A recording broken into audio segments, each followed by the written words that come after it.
So I'll speak about how quantum the D-wave machine is. So you know, this is really a burning question of the day. Most of you probably remember that over the last year there has been a lot of excitement and debate about the D-wave machines. And I think there are two encouraging sides to this, all this controversy. One encouraging side is that it really shows that there's a lot of excitement and energy out there about this idea of quantum computing, not just from the scientific community, but from the general public. So if you go to the news websites that talk about D-wave, you see all these people, all these different people, entrepreneurs, you know, business people, students, reporters, of course, being genuinely excited about this new potential, of this new field. And as researchers working in this field, that's something we should be really excited about. And the other encouraging side is that last year there has been a lot of scientific efforts to really understand the nature of the D-wave machines. Namely, whether they're really performing something truly quantum mechanical or they reduce to some kind of classical description. Okay? So, of course, in terms of showing that the D-wave machine is quantum, the most direct way to show that would be to demonstrate some kind of a speedup. But as Sergio told us, as of now, it seems that there is no speedup. So we focus our attention on the next immediate question, which is whether the machine is at least employing some kind of non-trivial quantum effects, which could be a basis for prospects for a future speedup. Okay. But unfortunately, I think it's also true that last year there has been a lot of confusion, unnecessary confusion, because whenever people say quantum, it turned out that people could mean quite different things. So I'm going to begin my talk by clarifying different levels of quantumness that a device may exhibit. So the confusion mainly arises from the fact that we can speak of devices at many different levels of abstraction. So for example, take this laptop computer. One could argue that this laptop computer is quantum because the transistor, which is sort of like the main computing engine inside this computer, operate on quantum principles. So you actually do require quantum physics to design and engineer transistors. But of course, in the real world, nobody says that laptop computer is a quantum computer because at every useful level of abstraction as a computer, for instance, Boolean logic gates or random access machine, laptop is a purely classical device. So maybe this is not such a quantum device. And at the other end of the spectrum, there is a full-fledged quantum computer, which is of course hypothetical at this time. But in principle, we know that quantum computers can perform certain tasks much, much faster than classical computers. And in principle, we also know that, the quantum computer should not admit an effective classical description. And verifying that a quantum computer is really a quantum computer is a challenging task, and it's an interesting research topic in its own name. And we've actually heard about that topic multiple times in the previous workshops. But even before we talk about such more complex verification protocols, there are certain minimal requirements that must be met before we can justify such more serious attempts at verification. So for instance, it should be shown that the machine is capable of inducing large-scale quantum behavior, like long-range entanglement. And it must be demonstrated that it's capable of protecting its computation from environmental noise. And also, it should provide some sort of computation universality, or if that's not possible, it should at least demonstrate that it can implement an algorithm which can be used to solve interesting computational problems better than any classical algorithm.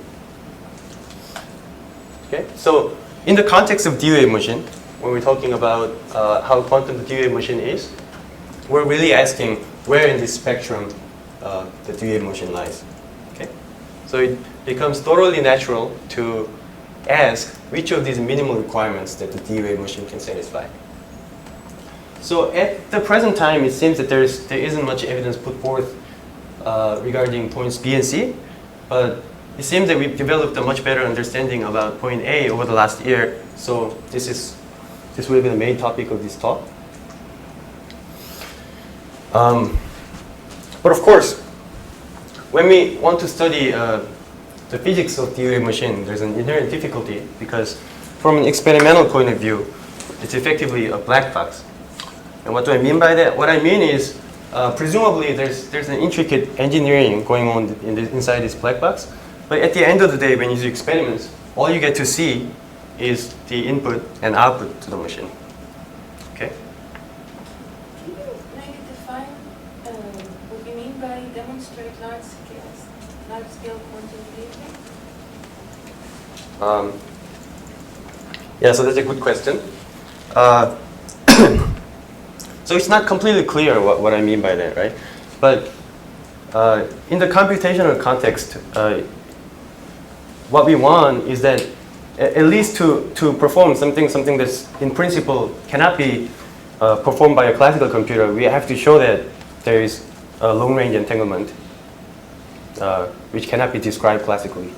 So that's like the minimal requirement for such devices to have a super classical speedup. Is that okay? Yeah. So,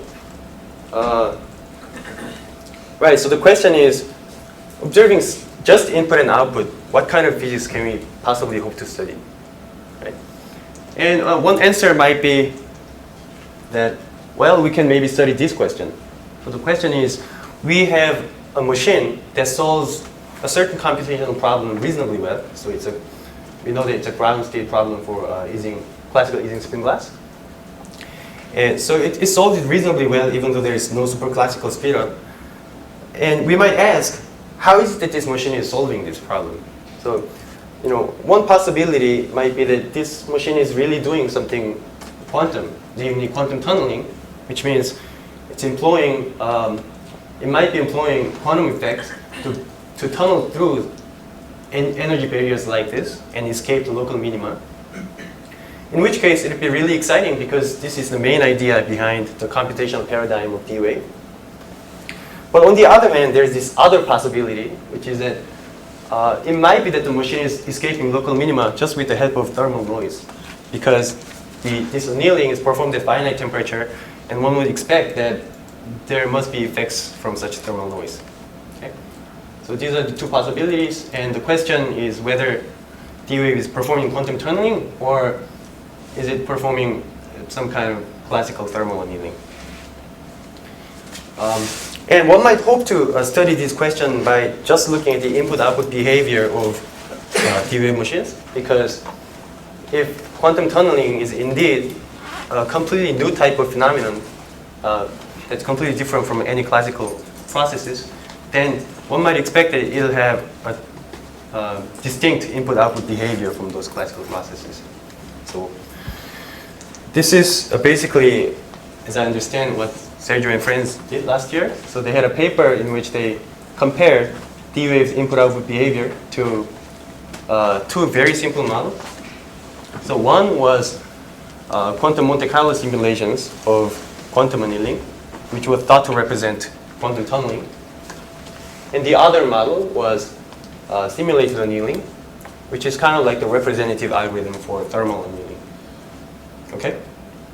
So what they did was they generated 1,000 random instances of the D-wave problem, and then they ran each of these algorithms. So there are three algorithms: the D-wave machine itself, simulated annealing, and quantum Monte Carlo simulations. They ran each of these algorithms 1,000 times on each of those 1,000 instances. And then they record how many times each algorithm finds the correct ground state for each instance. Okay? So they obtain 1,000 success probabilities for each algorithm, for each instance. And then they plotted the scatter plot between the success probabilities of different algorithms. For instance, if you look at this middle, the left figure, this is the scatter plot depicting the correlation between D-wave success probabilities and quantum Monte Carlo success probabilities. And as you can see, there exists a good correlation between the two because, well, in the sense that on instances where quantum Monte Carlo succeeds, D-wave also succeeds. On instances where quantum Monte Carlo fails, D-wave also fails. So it exhibited a good correlation with the machine. On the other hand, you can see that with simulated annealing, the correlation is slightly worse. Okay? And then they also plotted histograms of these success probabilities, and they observed that for D-wave and quantum Monte Carlo,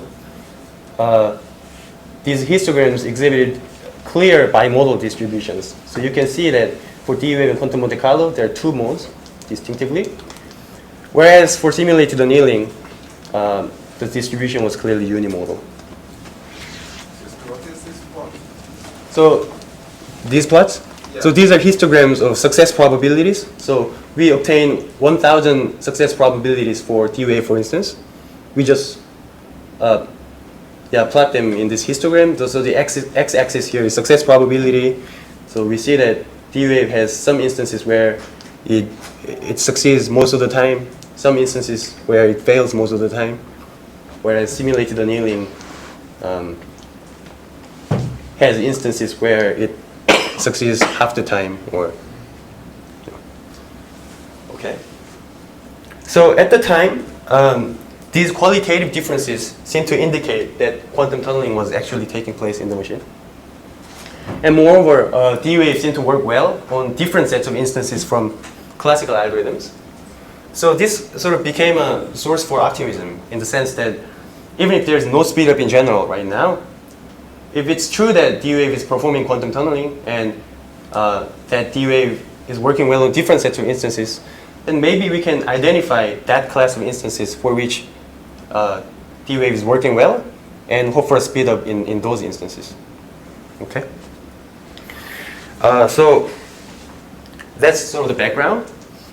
So our result is that we present a new classical model which accurately describes the input-output behavior of the D-wave machine on the same data set as in Sergio's paper. And this model is extremely simple and extremely natural. So I think it raises some serious questions about whether quantum tunneling is actually taking place in this machine. Because the existence of this model sort of renders the situation somewhat similar to my example of a laptop computer from the beginning of the talk, where individual components are behaving quantum mechanically, but on a large scale, there's an effective classical description. So let me tell you what the model is. So our model is basically based on one thought, which is the observation that the decoherence time of D-wave qubits is on the order of nanoseconds, whereas the computation time is on the order of microseconds. So there are 3 orders of magnitude difference here. And under such conditions, one would expect that there would be no quantum entanglement between these qubits. So that's our one assumption. We consider that qubits decohere immediately and that there is no entanglement between the qubits. And we consider the simplest classical model that arises from this assumption. You can call it mean field model, if you will. So before I really explain the model, let me just briefly recall the concept of quantum annealing itself. So inside the D-wave machine, we have this graph structure called the chimera graph. And on each node is placed a superconducting flux qubit. And on each edge, there are ZZ couplers placed. And then the idea of quantum annealing is, sorry, we prepare this system in the ground state of this initial Hamiltonian, which is just the X fields, uniform X fields on each of these qubits. And then we deform this Hamiltonian into our final Hamiltonian, which encodes the problem that we initially wanted to solve. So we do this by following some kind of schedule like this. So we now get time-dependent Hamiltonian, which depends on these annealing curves. So you can see that initially we only have the initial Hamiltonian, but then this decreases over time. But at the same time, your problem Hamiltonian, the strength of your problem Hamiltonian increases over time, and you do this annealing at some constant finite temperature, and you hope that by the end of the schedule, you get something close to the ground state of your problem Hamiltonian. Okay. So now to introduce what our classical model is, I just assume that there's no entanglement in this between these qubits, and then I'll just translate everything here word for word into our classical picture. So instead of using these qubits, I'm just going to put classical magnets, which can point in some direction on the xz plane. So you can sort of think of it as block sphere vectors, if you like. And for our Hamiltonians, whenever we see an x term, we just replace that by the x component of our corresponding block sphere vector. And whenever we see a z term, we replace it by the z component of the corresponding vector. So this is basically our model. Is there any questions so far? Okay. So, actually, sure. in the previous talk, it was emphasized that there are other variations, such as 5% fluctuation in the coupling strength and so on. If you're going to compare simulation against simulation to have hard instances be hard at the same time or something, would these fluctuations in coupling strengths make a big difference? So I think it might. So there are cases where these models behave quite sensitively to like calibration errors in the strength of local fields or couplings. But I think what the D-Wave is saying right now is that they can basically model all these control errors in terms of these annealing schedules. So they can translate all those errors into errors in these annealing schedules. And this annealing schedule might be slightly different for individual qubits because of control errors. But that's, I think, basically, is that right, Sergio? That's part of it. That was particularly important in Ranier, which is the data we were looking at, the different annealing schedules. That's not so much of an issue in the hardware, but I think we haven't modeled control errors that much. So I guess, Greg, maybe the answer to your question is that it is going to be quite important. But for the moment, this is a zeroth order model, and one would probably need to refine it if one wants to really match, on every possible input output. Well, he already said sensitivity, so that's sort of, Yeah. okay. Okay. So the rest of the model is the same. So we follow the same schedule as the D-Wave machine. We keep the temperature to be constant and finite.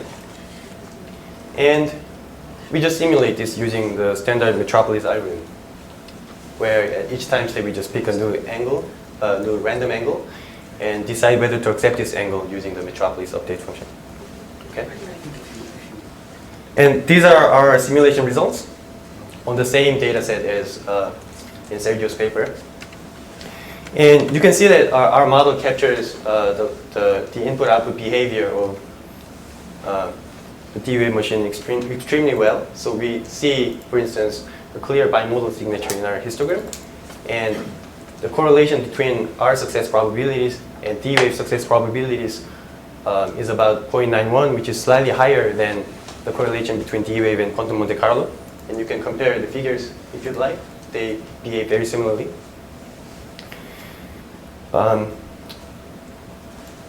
Yeah, so these are basically our experimental results. And if there's any question now about the experiments, take them, because now I want to move to something quite different. Somehow you do much, much better. On the Sorry? right-hand side, you're doing much, much better. So here, get one. Sorry? You have a peek at one. Here? Yeah. Oh, I see. Yeah, sure. This is kind of like, well, the height of this peak is kind of, it depends on the parameters that we choose, for instance, the number of steps or the system temperature. So I think this is not that important because you can always tweak these parameters to get whatever shape you want. But what's important is that we get this qualitative picture, which is the same as the machine's behavior. Sure? And your agreement with Monte Carlo is very good as well. That's true. Which suggests perhaps that this problem set is not capable of distinguishing. Right, so that would be saying maybe that on these problem sets, quantum Monte Carlo might not be a truly quantum model. Okay. By the way, I wanted to mention that the experimental data from Sergio's paper is publicly available on arXiv, which enabled us to do this study in the first place.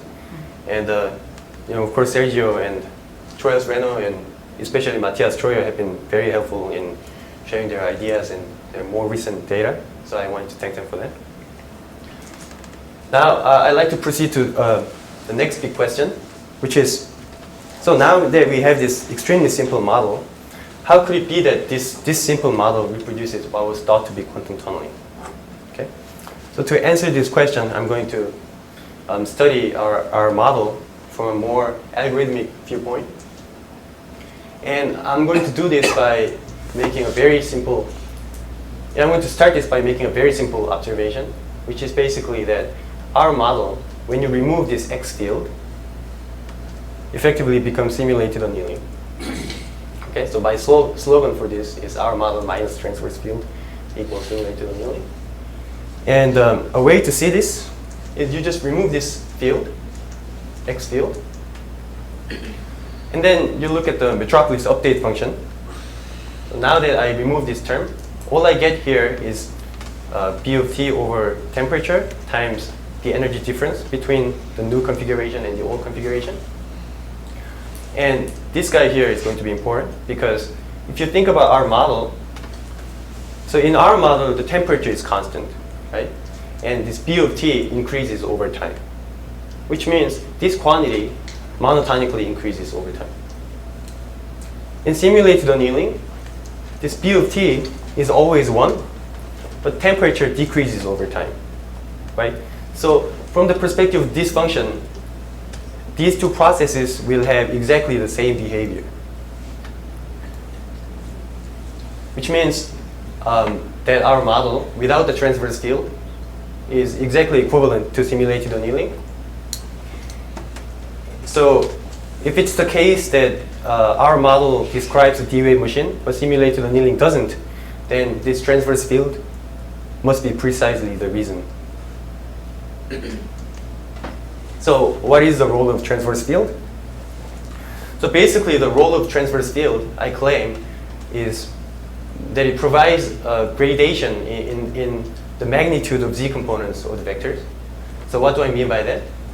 So imagine you don't have transverse field, so you don't have this X field, then your spins will always want to align in the direction of the z field that they're feeling, regardless of their strength, right?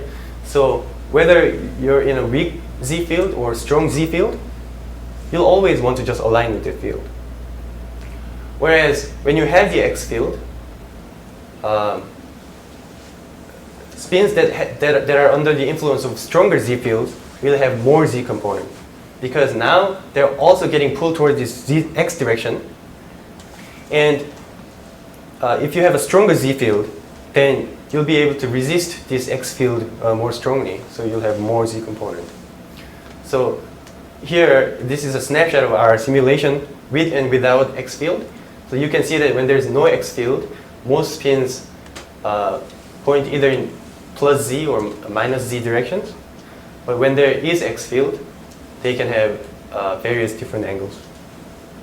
Okay?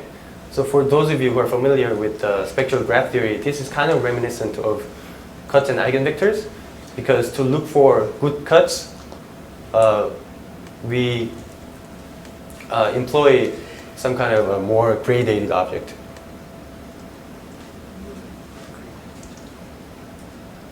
Okay, so if the previous slide was too confusing, all I wanted to say was that it's really this transverse field completely changes the phenomenon. It becomes a completely different process.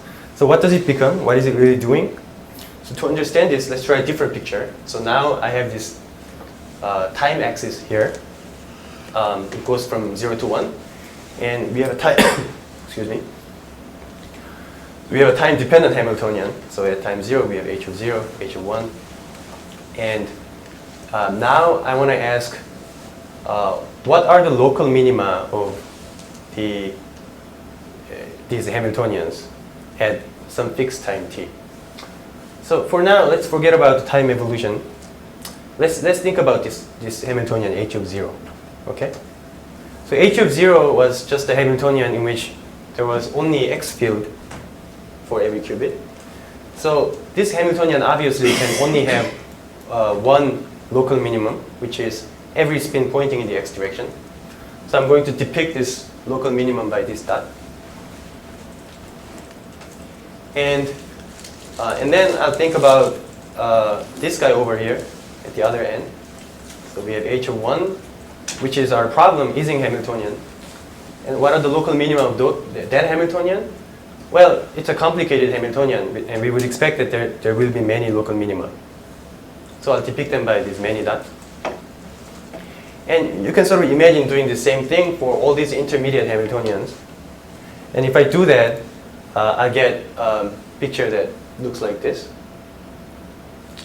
So, sorry, so is this picture okay? So all I mean by this is if I slice this picture at some time t, the intersection, these intersections will represent the local minima of the Hamiltonian at that time point. Okay? So, right? Question? I don't know, I mean, what do you mean by the local minimum? On the, with H of 0, we have transverse field. What, like, are you talking, what's moving around? So what I really mean is physical equilibrium of this Hamiltonian. So I mean a state in which you basically don't want to move. Does that make better sense? Or Well, yes. Yeah. sorry, is this clear to everyone? Or more questions? Okay. So I claim that when we run a simulation of our model, what happens in this landscape is, well, you always start in this initial state, but then as your time evolves the system, you're following one of these paths. So initially there's only one path to follow, but eventually you'll have many more possibilities. So when you run this at 0 temperature, you'll always follow one particular path. When you do this at finite temperature, you're kind of wiggling around this path, and you might get into different paths every time. And more importantly, you might get these thermal jumps where if you have paths that are not really connected to your current path, but sufficiently close by, then you might jump to that path, which might not have been accessible to you in the absence of noise. Okay? So you might, the next time you do this, you might get into a different path. So you can see these thermal jumps occurring here. Okay? So, yeah, my point is that this thermal jump is the effect of having the computation run at a finite temperature instead of 0 temperature.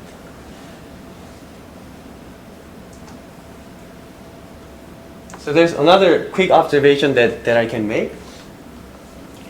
So let's look at this annealing schedule for a second. So I'm going to cut this schedule here at the red line.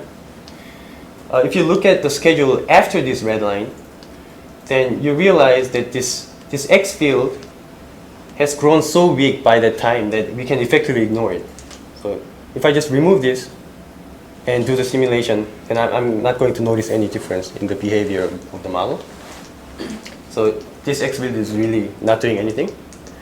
But then we know that when there's no X field, our model is simulated annealing. So I can say that in the second half, all I'm doing is simulated annealing.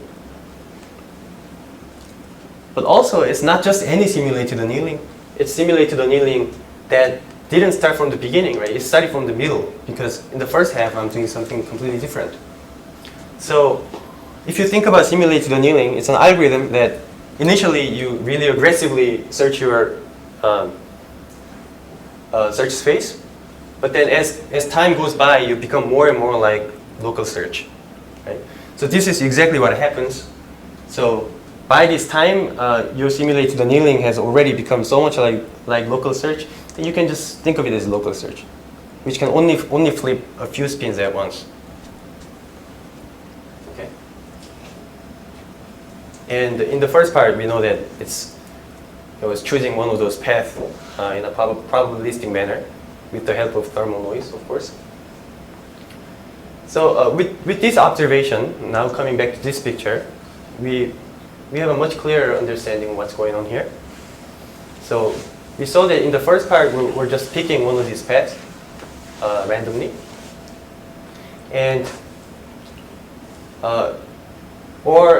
equivalently, we can think of the first part as picking one of these local minima of the Hamiltonian at its cutting point probabilistically, because you may follow different paths, but you'll eventually get into one of these guys. Okay? And then after that, we know that all that's happening is local search. What does it mean? So that means if at this point, if you get into one of those points which are sufficiently close to your true ground state, then you're basically done there, because local search will always get you there. If you get into something that's far away from the ground state, then you're doomed. Local search can do nothing about that. Okay? So it's as though there's some good points among these local minima of the Hamiltonian at this point, and all your job is to try to get into one of these good points. And then you'll find the ground state.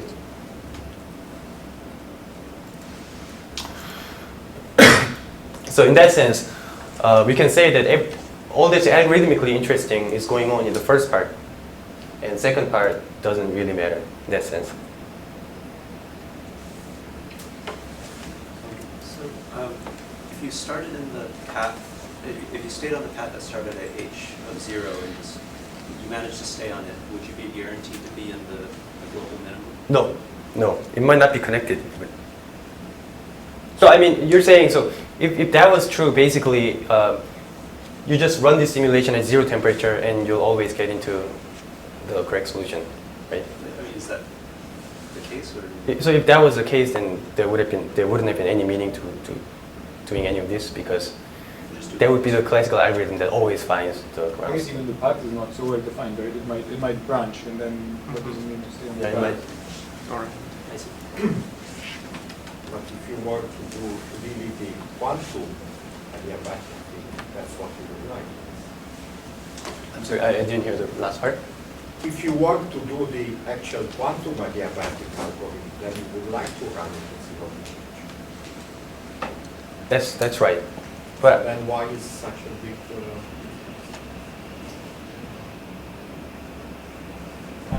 I think if you have access to the whole Hilbert space, of course it will be connected. And this is a real severe truncation of the Hilbert space to product space. So the path where you're restricted to the variational manifold product states is not connected. There'll be some variational manifold that may be a little bit larger or a lot larger where this feedback happens.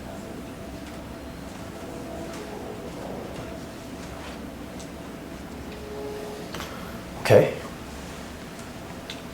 So one question that arises here is that empirically, if we count the number of local minima that we see here at this point, we only see like 20 of them. So, and also, it's not the case that those 20 local minima are reached with equal probability. Right? Usually there are few of them that are strongly preferred. So this becomes a complete mystery in computational sense, because now it looks like we're solving this 108-bit problem.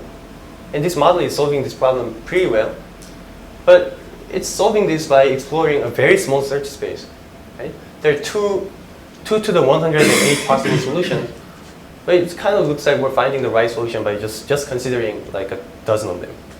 Right? So how can it be possible? So this is a very curious thing. So in order to understand this, we looked at actually what happens physically at one of these branching points where you're choosing between two paths. And this is the picture we get. So these are basically a graphical representation of 108 qubits of D wave 1. And, excuse me. And the black dots here represent the difference between the two paths. So I took the first branching point of one of the instances that were used in our experiments, and the black dots represent the difference between those two paths. And what do I mean by that? What I mean is, I take one of the paths, I flip all the black spins, then I get the other path. Okay? So in that sense, it's the difference between the two paths. So what is that saying? That's saying that the choice that's being made at this branching point is really the relative orientation between the white cluster and the black cluster. Right? And so this is the first branching point of this instance. If you look at the later branching points, you basically get the same phenomenon, but with smaller and smaller clusters. So what is the significance of this? Excuse me.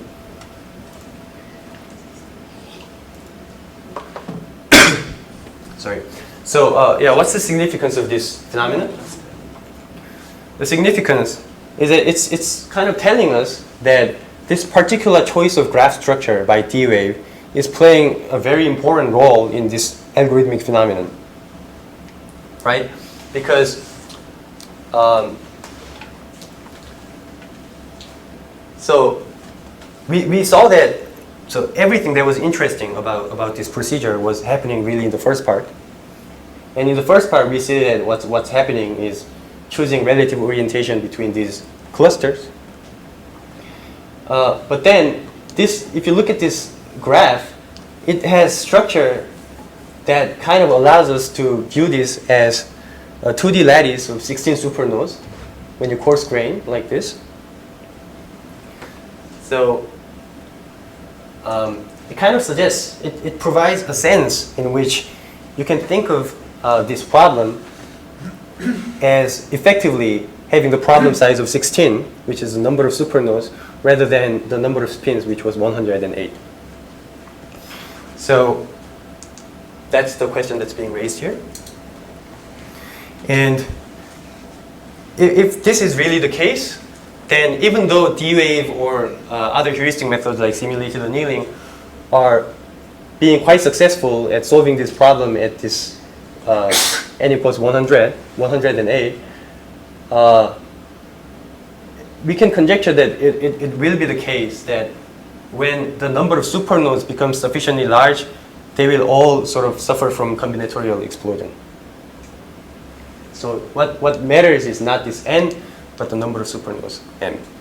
And this intuition seems to be confirmed by recent experiments by Reno et al., in which they show that as problem size grows, the running time of D-Wave scales exponentially in the problem size. Okay, so now trying to finish this talk, we finally come back to our story of quantum tunneling versus classical thermal effects. So our findings clearly suggest that at least on this particular regime where we consider random instances of the D-Wave problem, the D-Wave's input-output behavior can be explained just by classical thermal effects.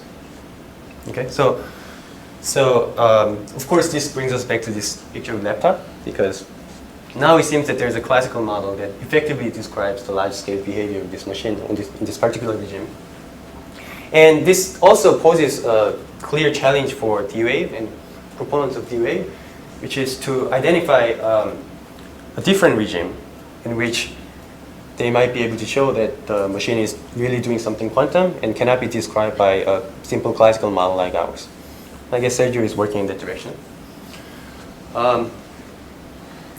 And before I really finish, I want to say just does that say Microsoft error reporting? Yes. Great.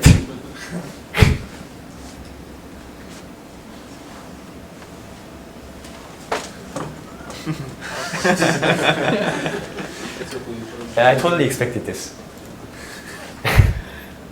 I'm sorry. You know what to do, right? Yeah.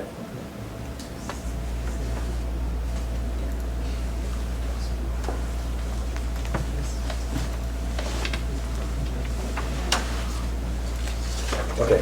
Yeah, so before I finish, I just want to say a little bit about recent developments, because recently there was this paper by Vinci et al. In which they proposed an experiment which they claim to refute our model. And it's a different type of experiment than what we're doing. So I'm just going to give a nutshell version of this experiment.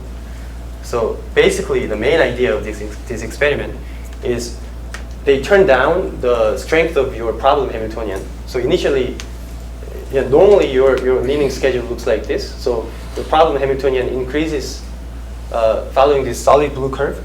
But now they turn it down. So instead of doing this, they follow this dotted curve. Or they turn it further down, and it becomes even weaker. And they basically they observe the machine's response to this kind of change. And they report that our model does not reproduce the machine's behavior when the final Hamiltonian is very weak, like this, compared to the X field, which is strong.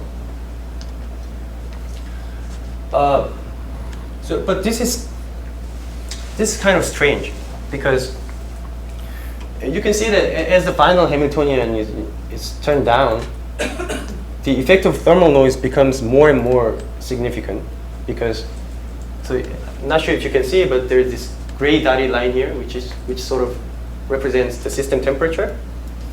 So you can see that when your Hamiltonian is really weak, everything is really dominated by thermal noise.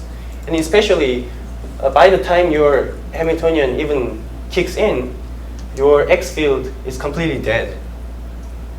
Okay? So it's kind of like moving into a more and more classical regime.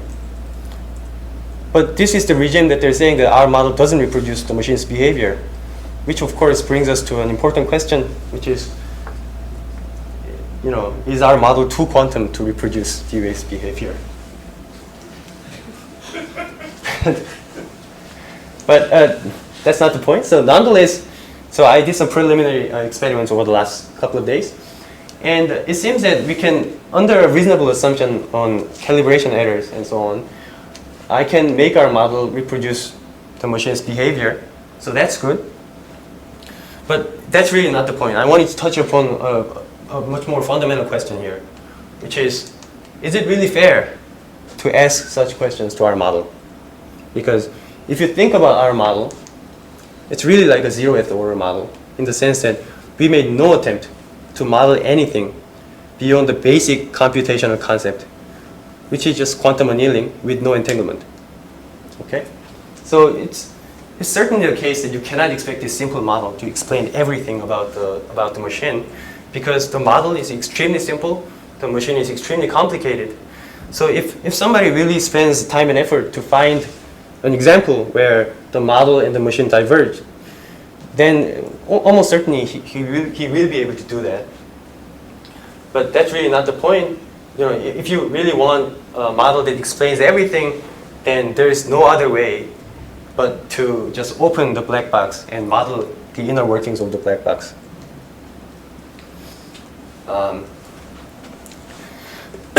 So the important question here should be, can you demonstrate some computationally meaningful quantum phenomenon, like quantum tunneling, that our model is not able to describe? So this is the question that D-Wave and D-Wave's proponents should be focusing on. And in that light, I want to finish this talk by emphasizing once more that the point of this talk is not to argue that D-Wave is classical. Our intention here is to so critically assess D-Wave's position and provide them with scientific feedback. And at this time, our results indicate that D-Wave hasn't made a good case for their quantumness. Thank you.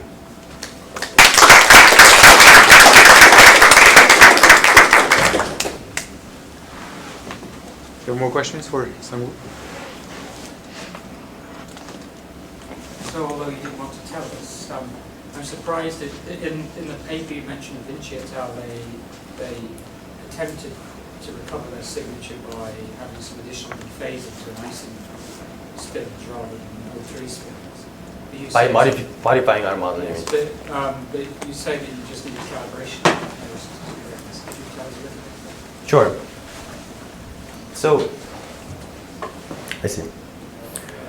Yeah, let me just tell you a very high-level idea. So, I think in all these phenomena, I think this is also related to what Sergio talked about a little bit. What's kind of being important is that our model responds very differently to couplings and to local fields, because couplings are sort of like second-order thing, and local fields are first order. So when spins have small angles, local fields will feel much stronger to the spin than the couplings, right? So this is basically the reason that our model does not reproduce, for instance, Daniel Lidar's experiments. But the thing is, this is also very sensitive to the precision of calibration between the local fields and the couplings, in the sense that, so you're implementing this curve in which you increase the strength of both of those Hamiltonian terms, right? But if it's the case that the local fields and couplings don't quite follow the same schedule, but they're sort of like wiggling around, and qualitatively they're following this increasing curve, but they're not very accurate, then our model's behavior, which doesn't reproduce the experiments, is not very robust to this kind of errors. What I mean is, when you introduce these errors, our model's behavior completely changes. So it's very sensitive to the calibration in this annealing schedule between couplings and local fields, and this is basically.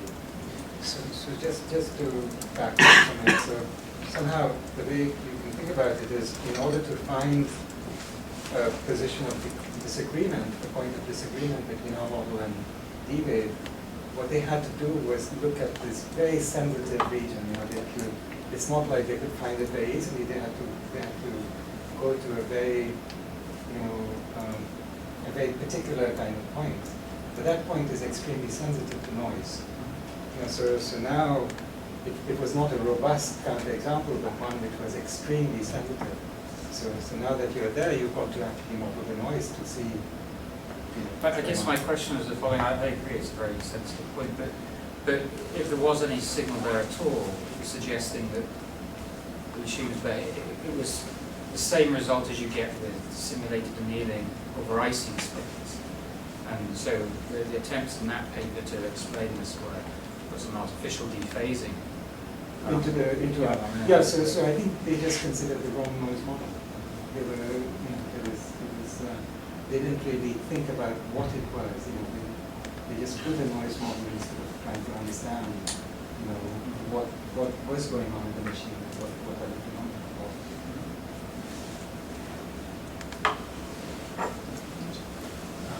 So I'd like to understand, you had this conjecture about the effective problem size being closer to m equals 16 than 108, and it seems like the reason you might conjecture this is because you studied this classical model that you have. Right. But as you proposed it, this classical model is just to try to reproduce the input-output behavior, not necessarily the inner workings of the device. So do you have additional reasons for believing why this? No, it was a heuristic argument in the sense that we know that the input-output. So yeah, what I meant to say was, to the extent that our model captures the algorithmic behavior of D-wave, D-wave also will have this problem. Yeah. So I wasn't claiming more than that, really. Sorry, I guess correct. This is a question for you or for someone anyway. Suppose you had a really good quantum annealing device that perfect qubits, whatever kind of qubits you want, and so on, and whatever temperature profile you want, anything like that.